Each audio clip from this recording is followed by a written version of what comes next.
In the grand tapestry of American entrepreneurship, there are stories that astonish, stories that inspire, and then there are those that rewrite the rules entirely. The story of Byron Allen belongs to the latter category. From the laughter of comedy clubs to the high-stakes negotiations in corporate boardrooms, Byron Allen's journey is a testament to relentless vision, fearless ambition, and the power of owning your narrative, literally and figuratively. Born in Detroit and raised in Los Angeles, Byron Allen Folks was not born into wealth or privilege. His mother, Carolyn Folks, was a determined and resourceful woman who became one of the first black female television publicists at NBC. Through her work, a young Byron was introduced to the behind-the-scenes world of television, setting the stage for a life that would blur the lines between performance and production, creativity and capital. But how does a stand-up comic who got his start at 14 end up owning one of the largest privately held media companies in the United States? How does a black man break into an industry historically dominated by conglomerates and guarded by gatekeepers? And how did he do it not just once, but again and again, building an empire piece by piece, channel by channel, show by show? This 10-part story dives into the extraordinary life and ascent of Byron Allen, a man whose rise defies easy categories. Comedian, entrepreneur, CEO, disruptor, visionary. Each chapter explores a crucial phase of his development, from his early encounters with television cameras to his billion-dollar courtroom battles for media inclusion, culminating in his unprecedented acquisitions of national networks and film libraries. Allen's narrative is not just one of personal success. It's a story of shifting cultural power. It's about changing who gets to tell stories in America, and who owns the platforms that distribute them. In an age where media shapes perception, Allen is not just making content, he's making history. As we journey through the life of Byron Allen, we will uncover the key inflection points that propelled him forward, the mentors who believed in him, the industries that underestimated him, and the lawsuits that rewrote the rules of media access. Each chapter reveals more than just biography. It reveals strategy, courage, and a refusal to accept limitations. In an era where diversity is often treated as a buzzword, Byron Allen turned it into a business model. He didn't ask for a seat at the table, he bought the table. And in doing so, he opened doors for others to follow. This is the story of Byron Allen, comedian, capitalist, crusader, and media mogul. Let's begin. Byron Allen Folks was born on April 22, 1961, in Detroit, Michigan, a city bursting with rhythm, resilience, and reinvention. But it was in Los Angeles where his future took root. After his parents divorced, Byron and his mother relocated to Southern California, where Carolyn Folks carved out a pioneering role in television publicity, eventually working for NBC. This move would prove monumental for young Byron. While other kids were watching cartoons and playing stickball, Byron spent his after-school hours wandering the hallways of NBC studios.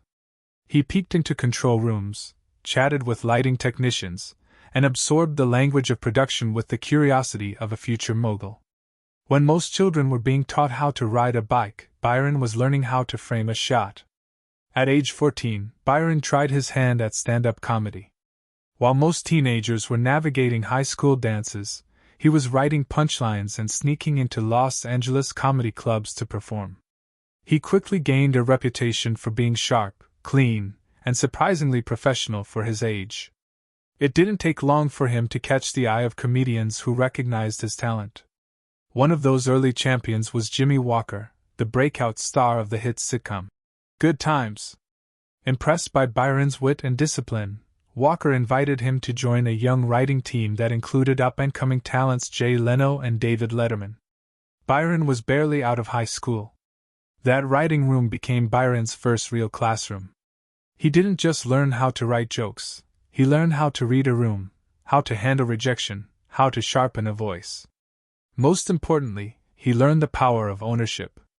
Watching stars perform material he helped shape taught him that creative input didn't always mean control or credit. In 1979, at the age of 18, Byron made his national television debut on The Tonight Show starring Johnny Carson. At the time, Carson's couch was the holy grail of comedy, a single appearance could launch a career. For Byron, it was validation that he belonged on the big stage, but even then, he was thinking beyond the spotlight. His stint on Carson wasn't the end goal, it was a stepping stone. Unlike many of his peers, who dreamed of sitcoms and studio deals, Byron was already looking at the mechanics of distribution, syndication, and production. The fire had been lit. Byron Allen was not going to settle for being a performer. He wanted to be the person who made the decisions, signed the checks, and owned the rights. He was learning that the real power in Hollywood wasn't in the fame, it was in the framework. The Hollywood dream machine was never designed to hand over the keys to someone like Byron Allen. It was structured to maintain control in the hands of a few, to reward those who played by the unspoken rules, and to resist change that threatened the status quo. But Allen, by this point, had already learned that success wouldn't be found inside the system. It had to be created outside of it. In the early 1990s, after working in front of the camera for years, including co-hosting the NBC series, Real People, Byron Allen made a daring pivot. While many of his peers were chasing auditions, Allen started building his own television production company from scratch. With no formal investors, no studio deal, and minimal infrastructure, he began what would become Entertainment Studios, operating initially out of his dining room. He had a vision: to produce and distribute television content directly into syndication. That meant bypassing traditional networks and going directly to local stations across the country. It also meant doing something that scared most in the industry: handling both the content and the distribution. Allen's first show was modest, a weekly interview series called Entertainers with Byron Allen. He used every contact he had to book celebrities and leveraged his reputation to secure distribution. The secret to its early success wasn't a big budget, it was Allen's tireless hustle and unshakable belief in ownership. As the years went on, Allen reinvested every dollar he earned back into the company. He operated with a lean team, managed costs ruthlessly, and retained full control of his intellectual property. Where others took deals that handed over rights and revenue, Allen kept everything in-house. This independence came at a cost. For years, his company was overlooked, and his shows were dismissed as filler content. Major networks didn't take him seriously. Ad agencies didn't prioritize his programming. But Allen was playing a different game. He understood that controlling distribution was as powerful, if not more so, than creating the content itself. Syndication gave him access to local markets that collectively reached millions of households.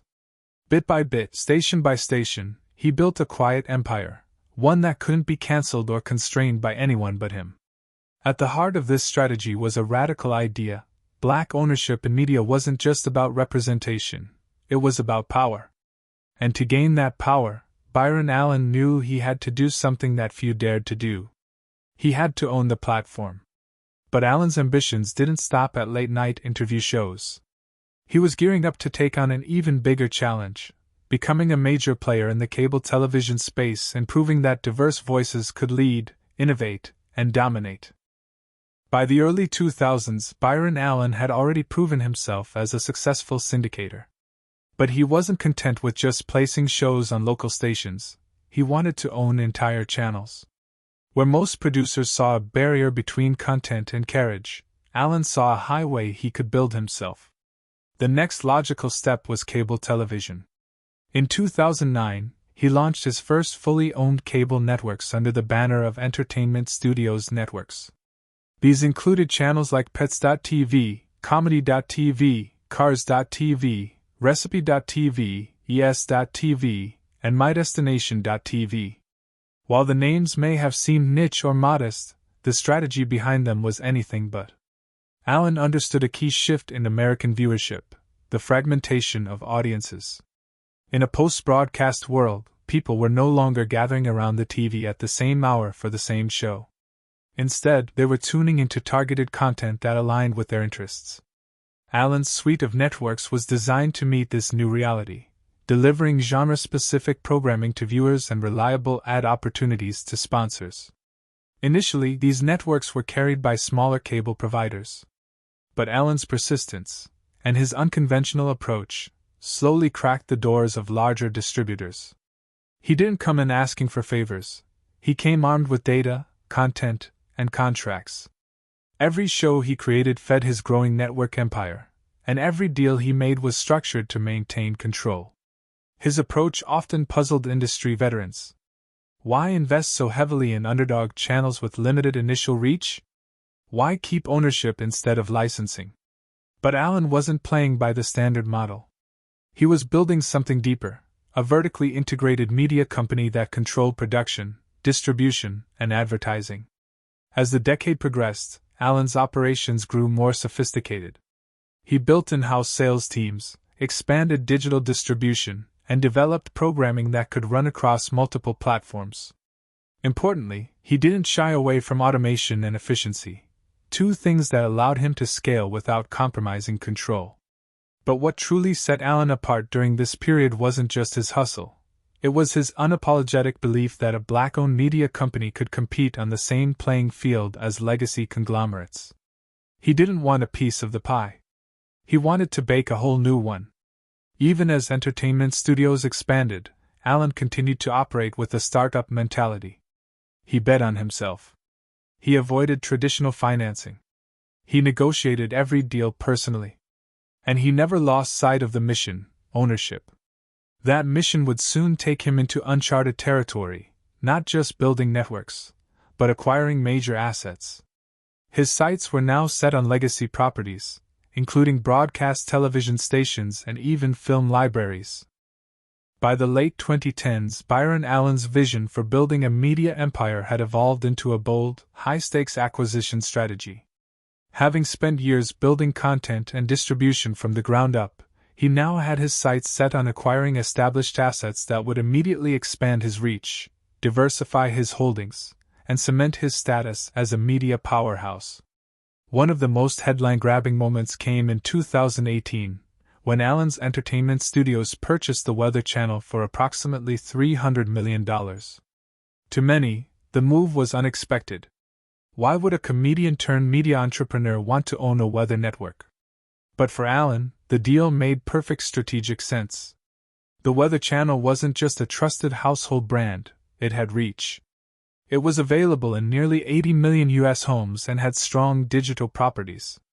Acquiring it gave Allen access to a broad, stable audience and solidified his credibility in the industry. More importantly, it gave him leverage in future negotiations with cable providers and advertisers. But Allen wasn't finished. That same year, Entertainment Studios acquired the film and television assets of Freestyle Releasing, an independent distributor known for low-budget hits and genre films.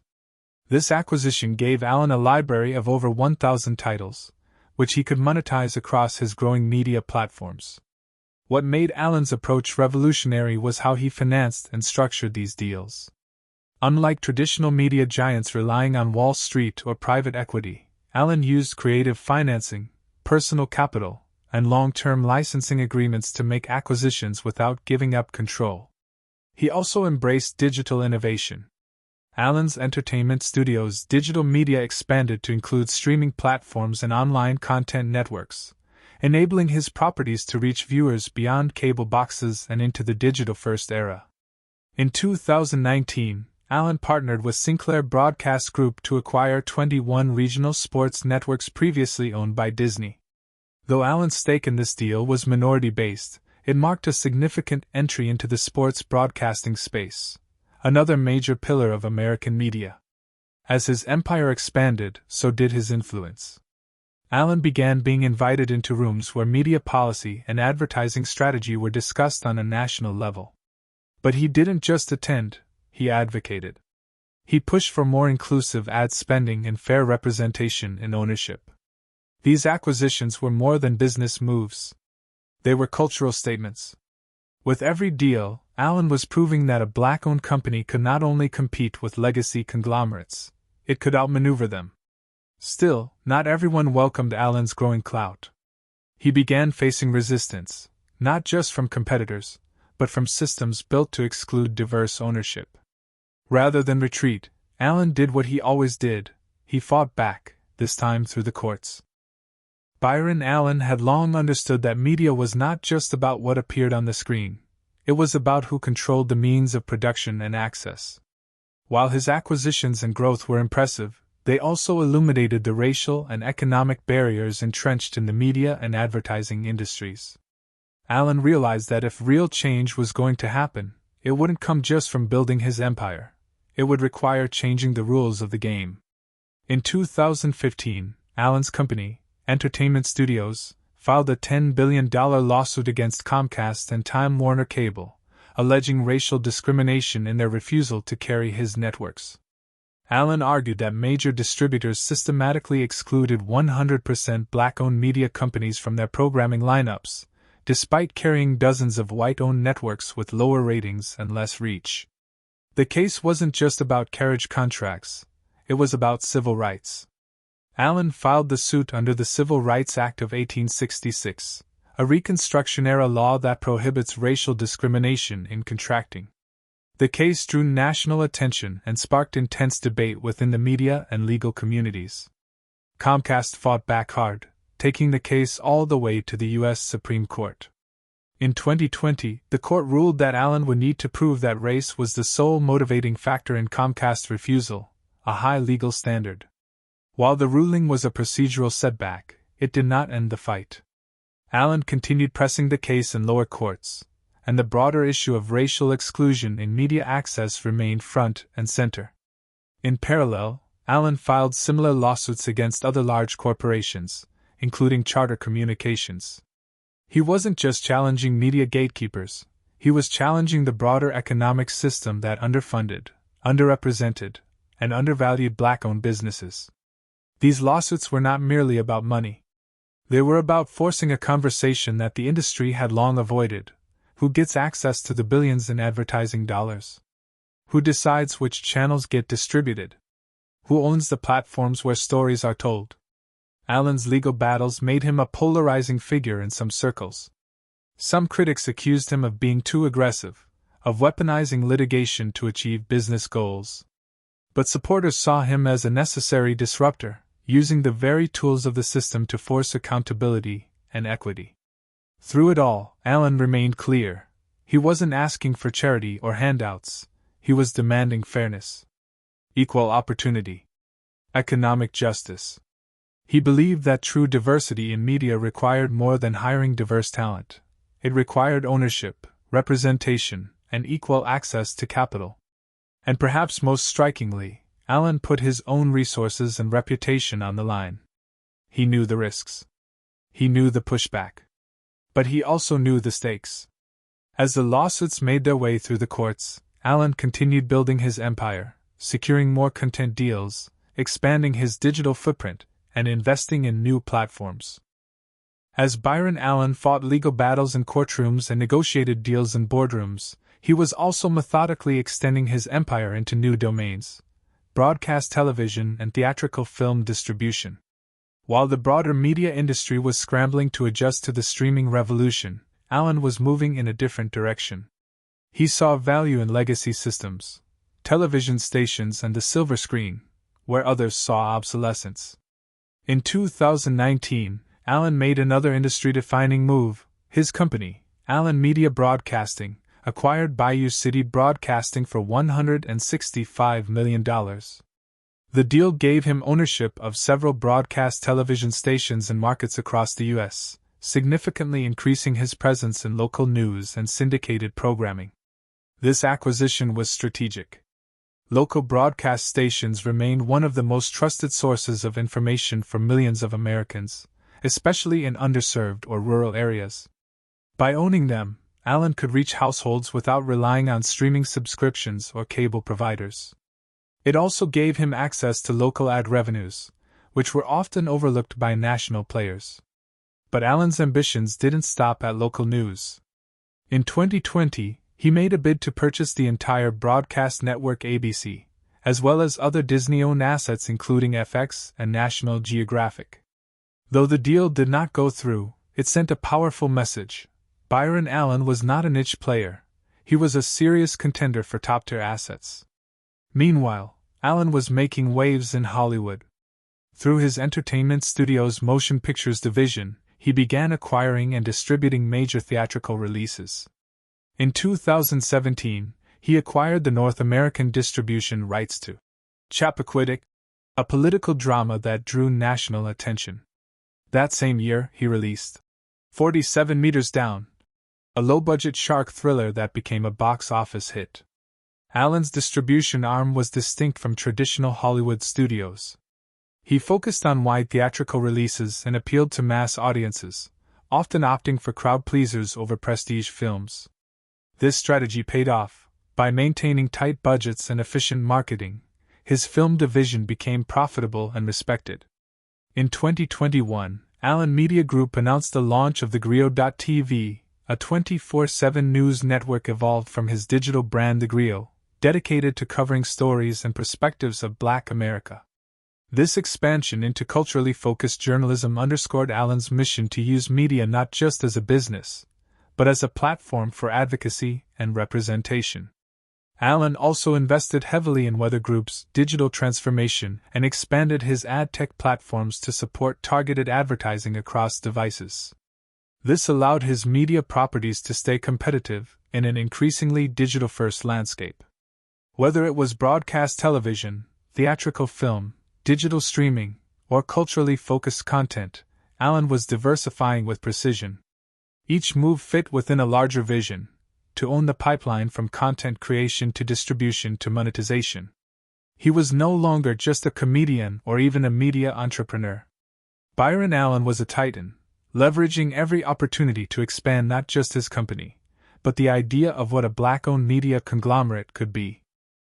Byron Allen's ascent in the media world has never been just about business success. It has also been about visibility, voice, and the transformational power of representation. Throughout his career, Allen has used his platform to champion narratives that are too often overlooked or distorted in mainstream media. For him, representation is not a trend, it's a cornerstone of justice. The creation of The Grio, and later TheGrio.tv, is perhaps the most visible example of Allen's commitment to cultural representation. Unlike many media brands that superficially include Black perspectives, The Grio was built from the ground up to center them. Its coverage ranges from politics and business to entertainment and social justice, all told from an unapologetically Black point of view. Allen has been outspoken about what he calls the economic exclusion of African Americans from media ownership and advertising revenue. In his speeches and interviews, he regularly cites the disparity between the spending power of Black consumers, estimated at over $1.6 trillion annually, and the minimal investment advertisers make in Black-owned media platforms. For Allen, closing this gap is a civil rights issue of the 21st century. Representation, for Allen, is also deeply personal. Growing up watching television that rarely reflected his experiences, he recognized early on how powerful media is in shaping identity, perception, and opportunity. His journey has been about reclaiming that power, not only for himself but for others. By owning networks, production companies, and distribution platforms, Allen controls how stories are told and who gets to tell them. His media properties have featured diverse voices in front of and behind the camera, helping launch careers and open doors for new generations of creators. He also ensures that the impact of his work reaches communities directly. Through philanthropic work and educational partnerships, Allen supports media literacy, entrepreneurial education, and access to technology for underserved youth. He has donated to historically Black colleges and universities, HBCUs, and funded journalism initiatives aimed at training the next wave of storytellers. In interviews, Allen often speaks about the need for systemic change, not just better representation in media content, but structural inclusion at every level of the industry: ownership, decision-making, and wealth creation. His public activism has also contributed to policy conversations. Allen has met with lawmakers to discuss reforms in advertising fairness, broadband access, and the consolidation of media power. He challenges not only corporate leaders but the government to do more to support equitable representation. And while Allen is unapologetic in his business ambition, he has consistently framed his success as a tool for change. As he said, Capitalism without inclusion is simply economic slavery. That mindset shapes everything he does. The cultural impact of Byron Allen's empire is still unfolding. But already, he has shifted expectations, broken barriers, and redefined what it means to be a black media mogul, not by fitting into an existing mold, but by building a new one. As Byron Allen's influence grew, so too did the complexity of the challenges he faced. Success at the level Allen had achieved does not come without controversy, resistance, and criticism, from inside the industry and beyond. Yet, rather than slowing down, these pressures often seemed to energize his next moves. One major challenge came from within the media establishment itself. Despite owning dozens of platforms and properties, Allen still faced what he described as gatekeeping, the subtle and overt ways in which legacy media and advertising firms resisted shifting power structures. While his legal victories and business growth gave him a seat at the table, Allen often noted that true equality meant owning the table. Some critics claimed that Allen's aggressive legal tactics were more about personal gain than broader justice. His lawsuits, though groundbreaking, sparked debates about whether litigation was the best tool for change. Allen, however, remained undeterred. His stance was clear: systemic inequities required bold, uncompromising action. Change, in his eyes, was never given, it had to be taken. As his empire expanded, so did scrutiny. Some questioned how inclusive Allen's media properties were behind the scenes.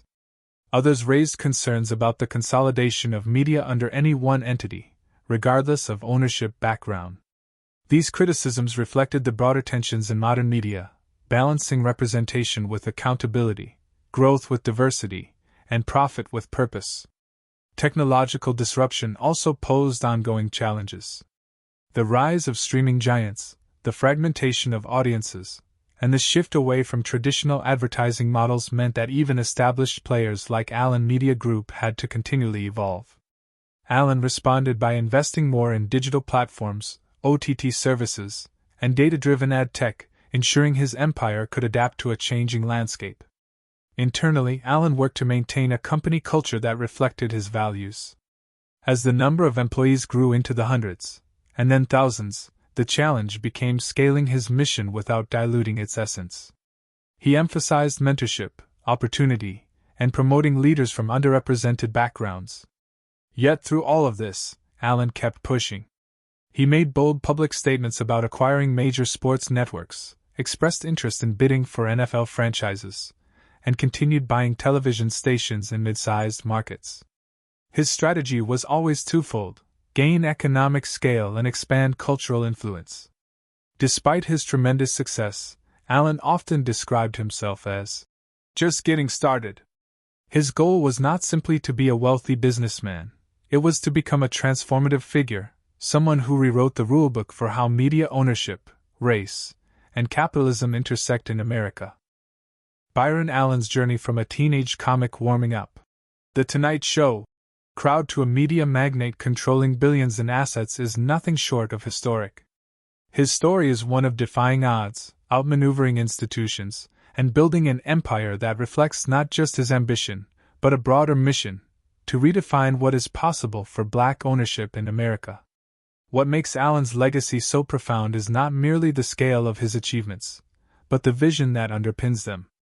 From the beginning, he understood that ownership is power. Content creators could be celebrated, but those who controlled distribution, advertising, and networks wielded real influence. Allen set out to become one of them, and succeeded. His path was unconventional, often controversial, and always unapologetically bold. He made strategic bets when others doubted him, and he stood firm in the face of industry norms that excluded people like him.